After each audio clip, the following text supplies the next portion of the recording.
Avılda kişiler, даже komünizm vakıtı bulsa da bizden avılımızda ayetler okuldu. Meçitlerimiz bulmasa da eylerde okuldu. Eylerde bulmasa kırlarda okuldu.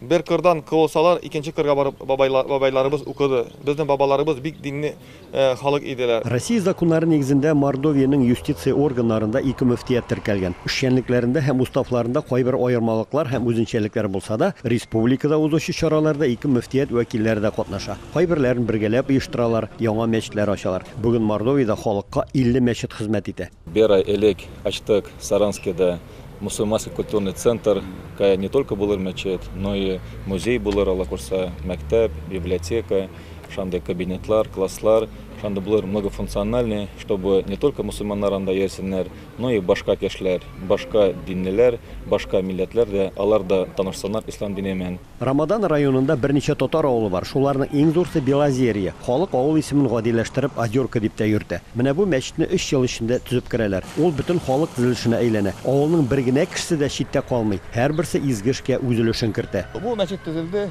именно безнеке Озерка халкының акчасына.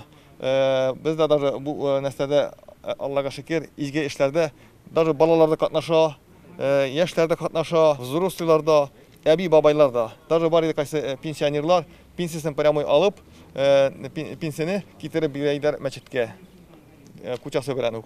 Шунсы да игътибарга лаек. Республика авылларында Совет хакимияте елларында да борынгы мәчетләрне саклап кала алганнар. Бездә бар и иске мәчетләр кайсыларга 100 елдан да элек. Ул Алтары авылы һәм дә башка авыллар. Әлбәттә, ул авылларда без тырышабыз. Ул биналарны тагын да катырайтырга, әсәсен, стеналарын, крышасын, чтобы мусульманнарга булса анда, безопасно йөрергә. Илдус хәзрәт белдергәнчә, әби бабайдан калган йолаларны хөрмәтләп, борынгы мәчетләрне саклап яшәү гадәте бу якларда буыннан буынга бирелә. Аларны түкми чәчми, яшьләргә тапшыру безнең буын бурычы ди.